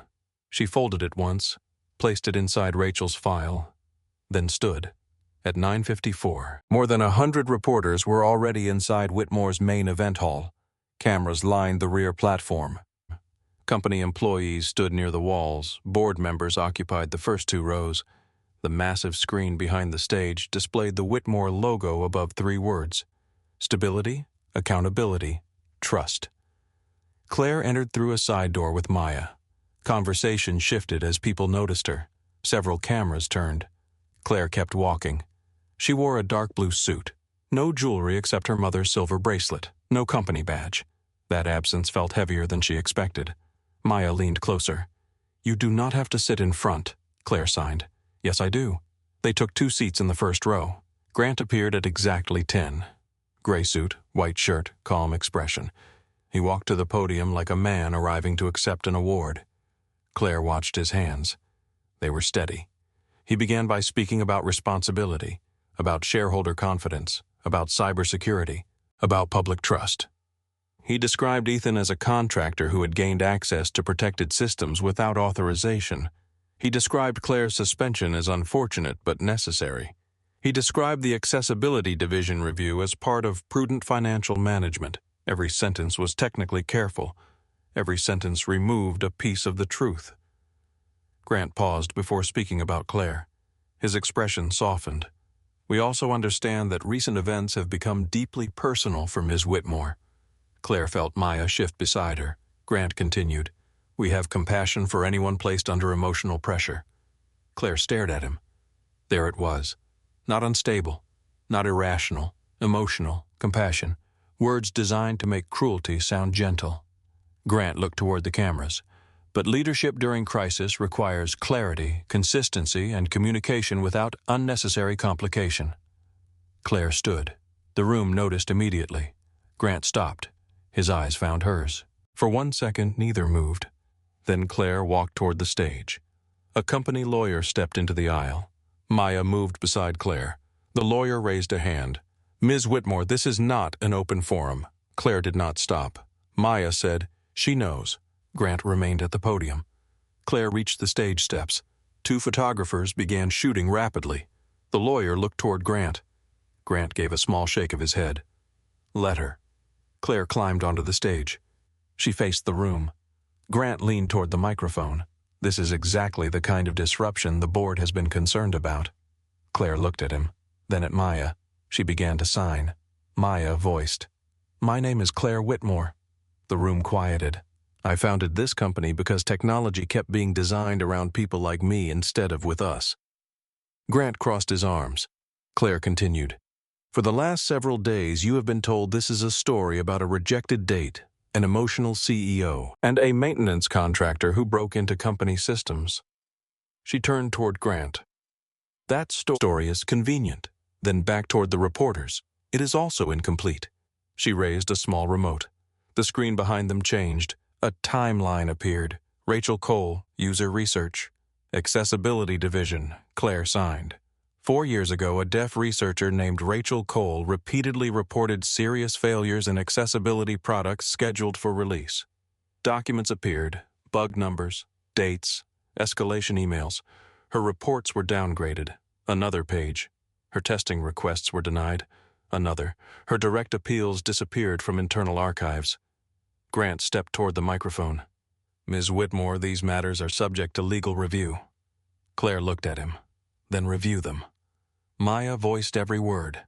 Grant's jaw tightened. Claire changed the slide. Rachel's termination document filled the screen. Reason for separation: failure to align with organizational culture and communication expectations. A murmur spread through the room. Claire let them read it. Then she changed the slide again. Grant Mercer's approval signature. Reporters began typing. Claire signed. Rachel Cole was fired. Grant answered from behind her for repeated insubordination. Claire turned. She reported failures. She violated reporting structure. She told you the product was unsafe. Grant looked toward the cameras. This is selective interpretation. Claire nodded once. Then let us use numbers. The screen changed. Budgets, staffing levels, testing hours. Claire walked slowly across the stage. The accessibility division lost 22% of its testing staff. Another chart. 3 months later, a product milestone was missed. Another. Funding was cut again. Another. A second milestone was missed. Another. Funding was cut again. The board chair leaned forward in his seat. Claire continued. At the same time, confidential valuations were commissioned for the sale of the division's patent portfolio. Grant interrupted. Strategic modeling. Claire faced him. Without full board authorization. The chair looked at Grant. He did not speak. Claire clicked again. A server log appeared. Meanwhile, software failures continued. Ethan's patch timestamps filled the screen. 14 months ago, a facilities contractor named Ethan Cole found one of those failures. A reporter called out, the same contractor facing charges. Claire nodded. Yes. Grant took the microphone. He illegally accessed proprietary systems. Claire looked at him. Yes. That answer surprised the room. Grant seemed surprised too. Claire continued signing. He broke company policy. The room went still. He used credentials he was not authorized to use. A reporter shouted. Then why are you defending him? Claire answered immediately. I am not defending what he did. She pointed toward the server logs. I am showing what he found. The screen changed. A critical failure. Timestamp. Internal ticket. Closed. Second ticket. Closed. Third message. No response. Claire signed. He reported the first vulnerability. Another screen. It was rejected because he was a contractor. Another. He sent the issue to platform engineering. No response. Then, the software nearly failed during a federal demonstration. She clicked. Ethan's patch. Time. 2:17 in the morning. The system was repaired before the demonstration, a reporter asked. By Cole, Claire nodded. Yes. Another question. Was he paid for that work? No. The room shifted. Claire continued. He repeated that process for 14 months. More logs appeared. Bug repair, security fix, latency correction, compatibility patch. Grant stepped forward. Intent does not erase illegal access. Claire faced him. No. For the first time, their argument sounded almost calm. It also does not erase the reason he believed no one would listen. Grant's eyes hardened. Because he chose not to follow procedure. Claire signed. Because procedure repeatedly told him his job title mattered more than the problem. A reporter near the front raised her hand. What happened to Rachel Cole after she was fired? Claire stopped. That question did not belong to Grant anymore. She looked toward the screen. Rachel's photograph remained in the corner. Claire signed. She died 18 months ago after a long illness. The room softened. Claire continued. Ethan Cole was her husband. Whispers moved through the hall. Grant looked toward the board. Claire signed. He learned ASL because he loved her. She changed the slide. A scanned notebook page. He learned coding because the software Rachel needed did not work well enough. Another page. He kept fixing the system after she died because she had spent years trying to make it better. Grant stepped toward her. You are turning grief into evidence. Claire looked directly at him. No, she pointed at the screen. I am turning evidence into evidence. For the first time, someone in the audience laughed. Briefly, nervously. Grant's face changed. He looked toward company counsel, then toward the board. The room had begun moving away from him. Not completely, but enough. He returned to the microphone. There is still no proof that any product division was deliberately damaged. Claire did not answer immediately. Because he was right. She had shown pressure, patterns, motive, not intent. Grant knew it. His confidence returned. He looked toward the reporters. Businesses make difficult financial decisions. Ms. Whitmore is attempting to transform ordinary corporate judgment into a moral conspiracy because she disagrees with the outcome. Claire's hands lowered. Maya looked toward her. Grant continued. Every staffing reduction she has shown was approved through normal channels. A board member nodded reluctantly. Grant saw it. His voice strengthened. Every product delay had multiple causes. Another pause. Every valuation document was preliminary. He looked toward Claire. and every allegation of discrimination depends on interpretation. Claire hated how good he was at this, not because he sounded truthful, because he made truth sound uncertain. Then the back doors opened. Several reporters turned. Claire looked over Grant's shoulder. Sophie entered first, Lily beside her. Laura Bennett, the caseworker, followed several steps behind. Sophie held Rachel's notebook against her chest. Claire stopped breathing. The girls walked down the center aisle. No one had prepared them for cameras. That was obvious. Lily stared at the lights. Sophie stared only at Claire. Grant looked furious. He moved away from the microphone. "This is inappropriate." Claire stepped toward the edge of the stage. Sophie raised one hand. "Wait." Claire stopped. The twins reached the stage. Laura remained below. She looked at Claire and said quietly, "They asked to bring something." Sophie climbed the steps. Lily followed. Claire knelt. "What are you doing here?" Sophie signed. "Telling the work." Claire looked at the notebook. Grant spoke behind them. "Children should not be part of this." Lily turned. Her signing was sharp. "Our mom was part of this." The room went silent. Maya's voice trembled slightly as she interpreted. Sophie walked toward the screen. She held up the notebook. "This was our mom's." Claire stood beside her. Sophie opened it. Pages covered in blue ink. Engineering notes, testing failures, printed emails taped into margins, names, dates. Lily signed. "Mom said if someone changes the story, keep the first copy." Claire looked at Ethan's daughters. Rachel had not only kept records, she had built a trail. Sophie handed the notebook to Claire. Inside the back cover was an envelope. Claire had not seen it in the scanned pages. She opened it. Several printed emails. The first was from Grant Mercer, to Rachel Cole. Claire read, "Your continued escalation of accessibility defects is creating unnecessary concern around a product line already under financial scrutiny." The second, "Stop documenting non-critical user complaints as release risks." The third, "If this division cannot demonstrate efficiency, consolidation becomes easier to justify." Claire looked at the date. 4 years ago. Grant stepped closer.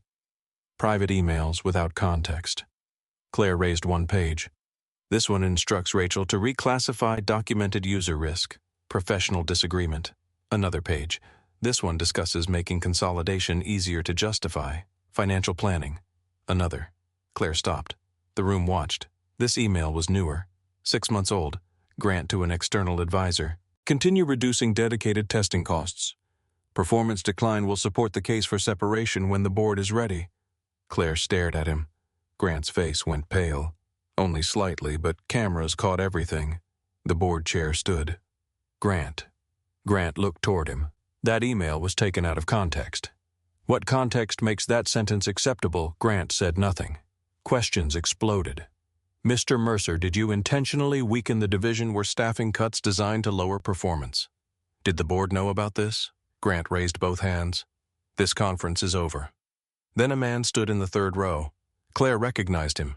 Noah Mercer, Grant's 29-year-old son. She had seen him at board meetings twice, always quiet, always seated behind company counsel. Noah looked toward the stage. His face had gone white. Grant saw him. Noah.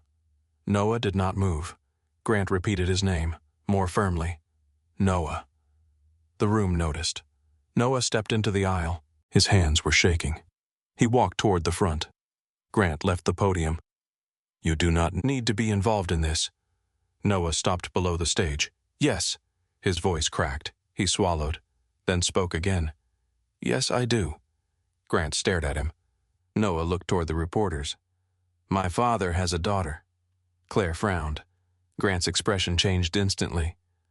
"Noah," Noah continued, "my younger sister." The room quieted again. "She is deaf." Claire looked at Grant. Everything inside her went still. Noah's eyes filled. "She was sent to a residential school when she was 13. Grant stepped down from the stage. "That is a family matter." Noah backed away. "You made it one." Grant stopped. Noah looked toward the cameras. "My father told business associates I was his only child." A reporter whispered something. Noah continued. "He never brought Emily to company events, never mentioned her when accessibility programs were discussed." Grant's face had lost all color. Noah looked toward Claire. 2 years ago I found emails about Rachel Cole. Claire stared at him. Noah reached inside his jacket. He removed a flash drive. My father told legal staff to keep the termination quiet because he did not want another deaf employee turning the division into a personal cause. Grant moved toward him. Noah, give me that. Noah stepped backward. No. The single word seemed to cost him years. Grant stopped. Noah's voice shook. You spent my whole life teaching me that silence keeps families together. He looked toward Sophie and Lily. It does not. Claire saw something break inside Grant. Not guilt, control. He turned toward the board. This is emotional theater. Noah looked at him. No. Then toward the cameras.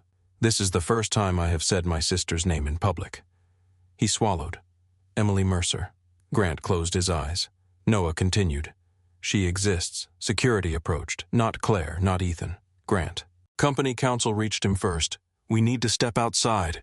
Grant looked toward Claire.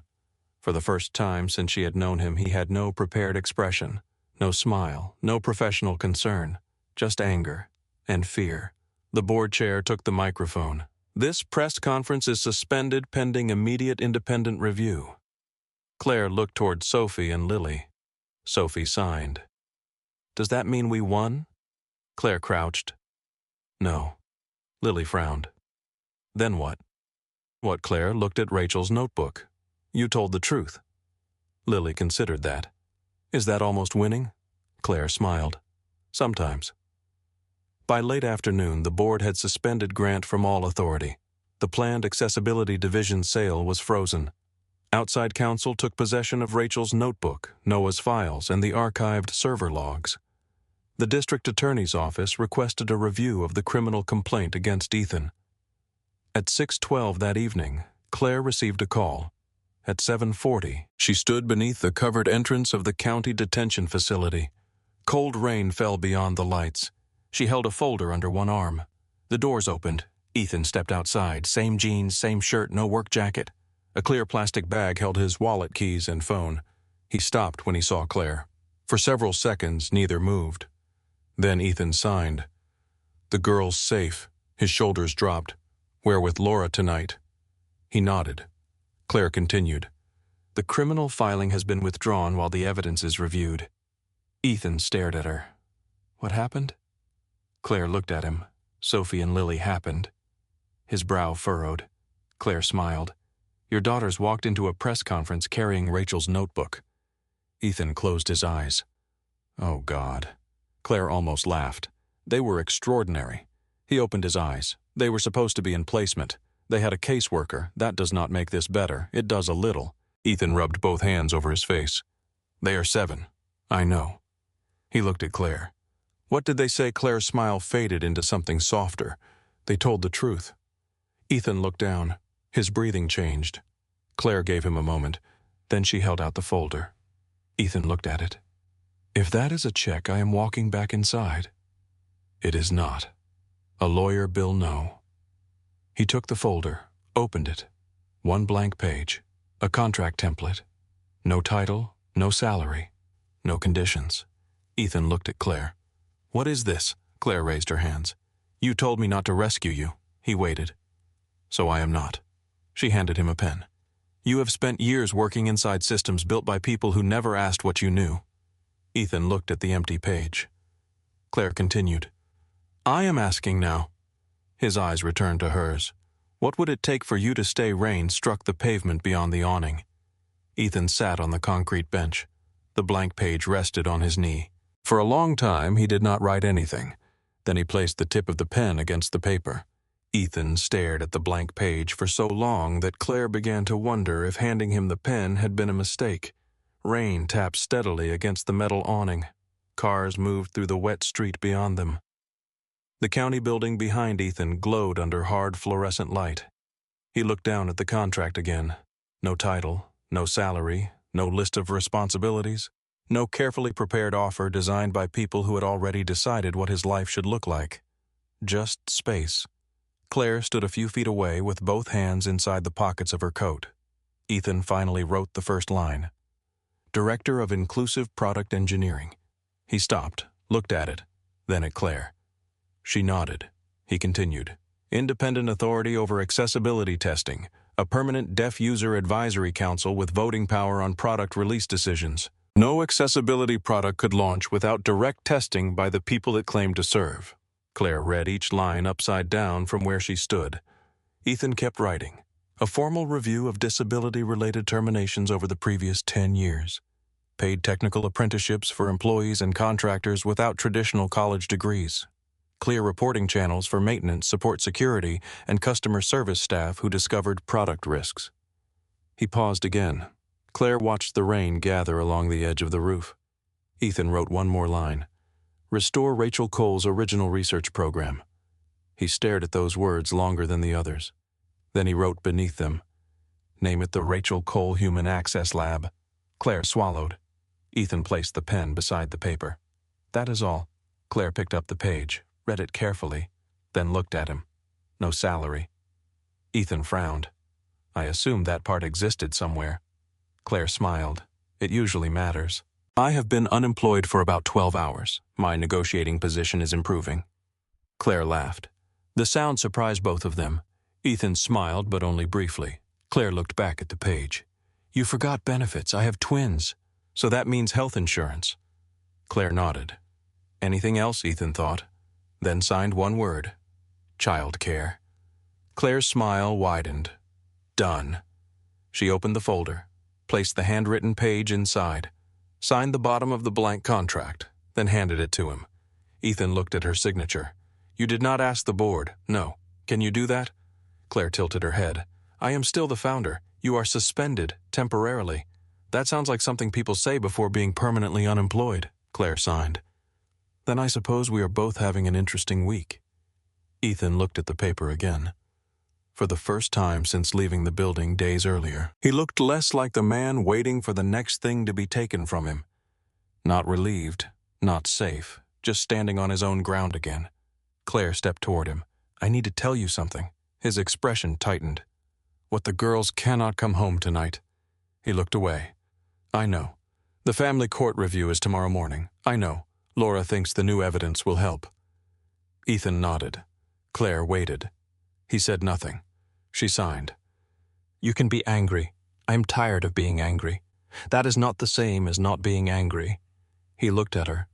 You sound like Rachel. Claire smiled faintly. I think I would have liked her. Ethan's eyes moved toward the contract. She would have argued with you. I would have liked her more. That got a real smile. Small, worn, but real. The next morning, Ethan sat inside a family courtroom with his hands locked together beneath the table. Claire waited in the hallway. He had asked her not to come inside. Not because he did not want her there, because this part belonged to him.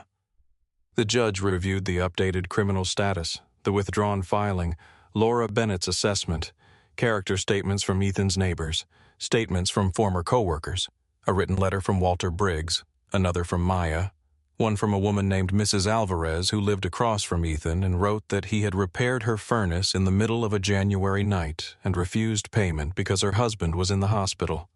The judge read quietly. Ethan watched her eyes move down the pages. He had spent years thinking nobody noticed the small things. Apparently people had. They simply had never had a reason to write them down. The judge finally looked up. Mr. Cole. Ethan straightened. The court does not find continued separation necessary. His hand stopped moving. The children may be returned to your custody today. Ethan did not speak. The judge waited. Mr. Cole. He looked at her. Yes. His voice came out rough. Yes, Your Honor. Outside the courtroom, Claire was sitting on a wooden bench. Ethan pushed through the doors. She stood immediately. He looked at her. For 1 second he could not sign. Claire did not ask. She read the answer on his face. Her hands rose. They are coming home, Ethan nodded. Claire covered her mouth, then laughed through tears. Ethan looked down the hall. Laura is bringing them, Claire signed. Do you want me to leave? His eyes returned to hers. No, that was all. They waited. 20 minutes later, the elevator doors opened. Sophie came out first. Lily was 1 step behind her. They saw Ethan. Both girls ran. Ethan dropped to one knee. Sophie hit him first. Lily half a second later. The impact nearly knocked him backward. He wrapped both arms around them. For a long time, nobody signed anything. Nobody needed to. Sophie finally pulled back. Her eyes were wet. "We told everybody." Ethan nodded. "I know." Lily signed. "We were brave." Ethan looked at her. "You were terrified." Lily thought about it, then nodded. "Same thing sometimes." Claire turned her face away for a second. Sophie noticed her. The girl let go of Ethan and ran across the hallway. Claire barely had time to kneel. Sophie wrapped both arms around her. Lily followed. Claire closed her eyes. Ethan remained where he was, watching. Something unreadable moved through his expression. Not gratitude, something quieter. The understanding that the girls had already made room for Claire before either adult had decided what that meant. 3 days later, Ethan walked into Whitmore Adaptive Systems through the front entrance. No side service door, no contractor checkpoint, no faded maintenance jacket. He wore clean dark pants, an old button-down shirt, and the same work boots he had owned for years. Sophie had tried to convince him to buy new shoes. Ethan had refused. Claire approved. The lobby looked different, not physically. The same polished floors, the same glass, the same enormous wall, technology without barriers.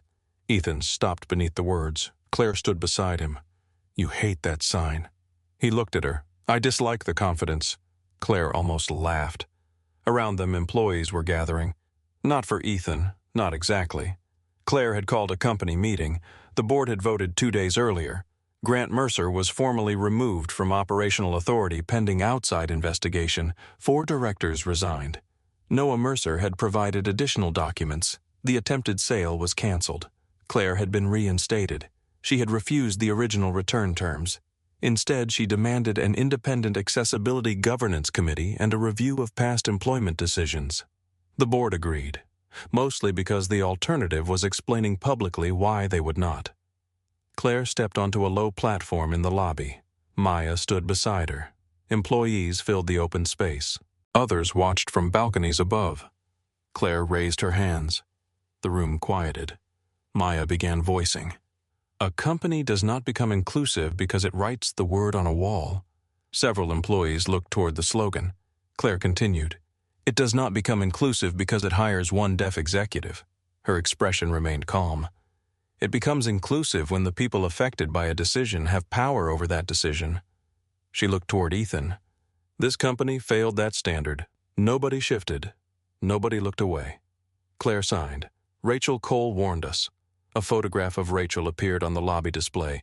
Ethan's breathing changed. Sophie and Lily stood near Walter Briggs. Both girls looked up. Claire continued. "We did not listen." She paused.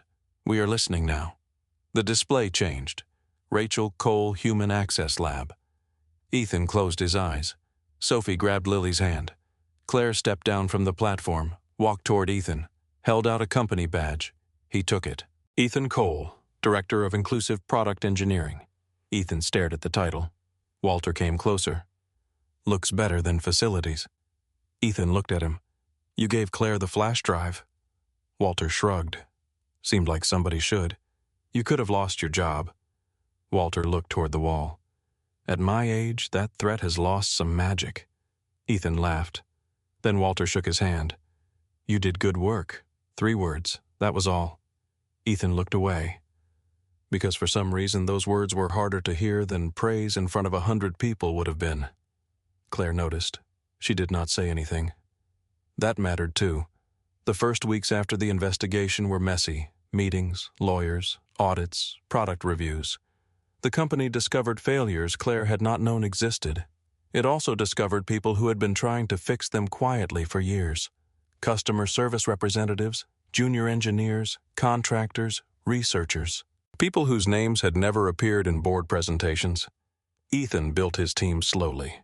He refused to hire anyone simply because their story sounded inspiring. "Can they do the work?" he asked. Sometimes Claire smiled when he said it. He knew why. Sophie and Lily returned to school. Their teacher learned basic ASL after Sophie informed her that everyone should know at least enough to ask where the bathroom was. Lily disagreed. She thought everyone should first learn how to say cookie. No one settled the debate. By March, life stopped feeling like emergency. That was when Claire began coming to Ethan's house on Thursdays. Nobody planned Thursday. It simply happened often enough to become a thing. She usually arrived after 6, sometimes carrying takeout, sometimes carrying company files Ethan had forgotten, once carrying a small box containing a new coffee maker after his old one finally died. Ethan stared at it. "You bought me an appliance. It is for the kitchen." "That is how appliances work. You drink terrible coffee, I drink affordable coffee." Sophie opened the box. "This one has a timer." Ethan looked betrayed. Claire signed. "Democracy. This house is not a democracy," Lily signed from the table. "Then why do we vote on pizza?" Ethan had no answer. Thursday stayed. Claire slowly became ordinary inside the house. Her coat appeared on the same hook. Her shoes ended up beside the girl's boots. A ceramic mug with a blue handle became hers because Sophie declared it matched her eyes. Ethan pretended not to notice when Claire left a phone charger in the living room. He definitely noticed. One evening he brought home an old circuit board from work. Claire watched him place it on the kitchen table. "What is that, your education?" She frowned. "I have 2 engineering degrees. Not in soldering. I have used a soldering iron." Successfully, Claire stared at him. Ethan handed her the tool. "Thought so." The girls immediately abandoned homework. Claire sat down. She gripped the soldering iron. Ethan looked at her hand. "You are holding it like it owes you money." Claire signed with her free hand. "I am concentrating. You are threatening it. I negotiate aggressively." Ethan moved behind her. He placed 2 fingers lightly against her wrist. "Loosen up." Claire became very still. So did Ethan.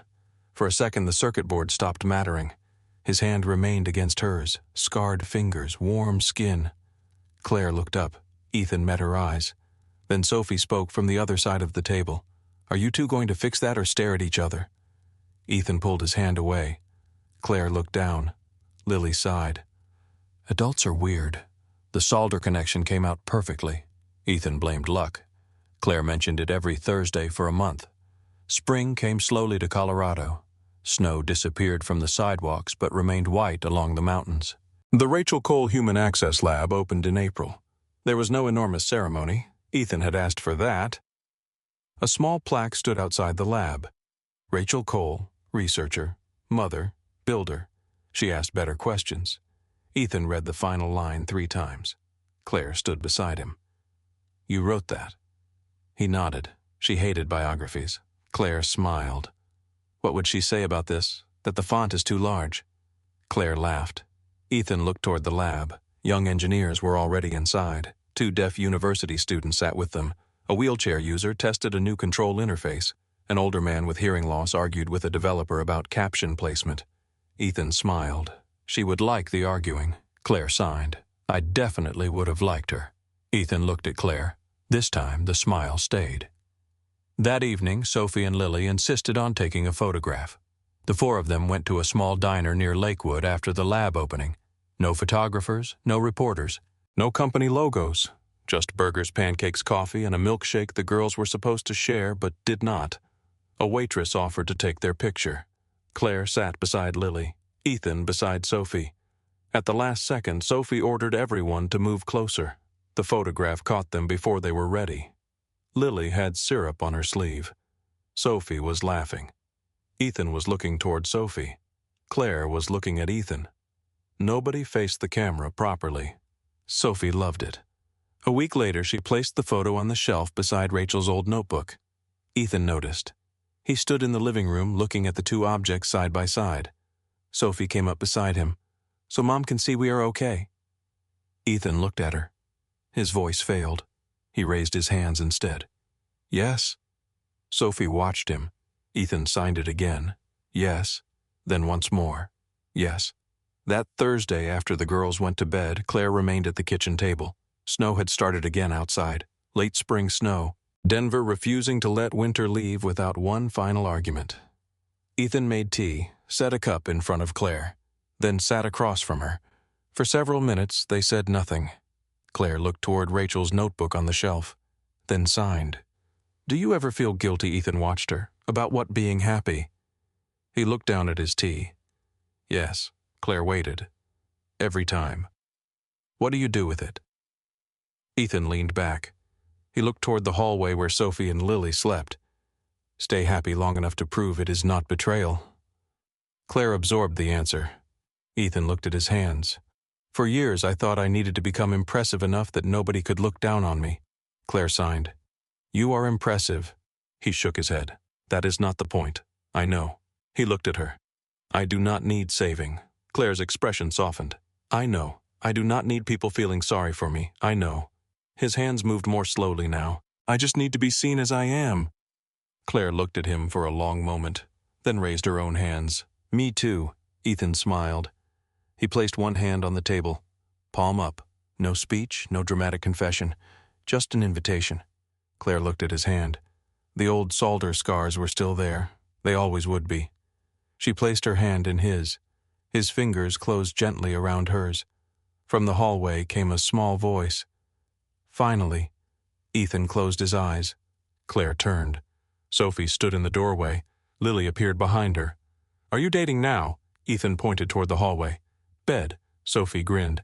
That means yes. It means bed. Lily looked at Claire. Are you coming Thursday? Claire smiled. I think so. Lily nodded. Then yes. Both girls disappeared down the hall. Ethan looked at Claire. I have lost control of this house. Claire sighed. You never had it. He laughed. She did too. Outside, snow moved quietly past the window. Inside, Rachel's notebook sat beside the photograph of 4 people who had never planned to become a family. Claire looked down. Ethan was still holding her hand. For most of her life, people had tried to help her by deciding what she needed before asking. They spoke louder, moved closer, explained more slowly, turned silence into weakness and assistance into permission. Ethan had spent years being measured by a uniform, a paycheck, a job title, and everything people assumed those things meant. Neither of them had needed someone to arrive and make them whole. They had needed something much less dramatic. A seat at a table, a question asked in the right language, a blank page instead of a decision already made. Ethan squeezed Claire's hand once. She looked up. He signed. Tea is getting cold. Claire looked at the cup, then at him. Make another. Ethan smiled. You are very demanding for a guest. Claire raised an eyebrow. Guest. He paused. Claire waited. From the hallway, Sophie shouted, She is not a guest. Ethan stared toward the ceiling. Claire laughed. Then he looked back at her. No. His hands moved quietly. She is not. Claire said nothing. She did not need to. On the shelf behind them, Rachel's notebook remained open beneath the soft kitchen light. Beside it sat the diner photograph. 4 people caught in the middle of an ordinary moment. Not rescued, not perfect, simply seen.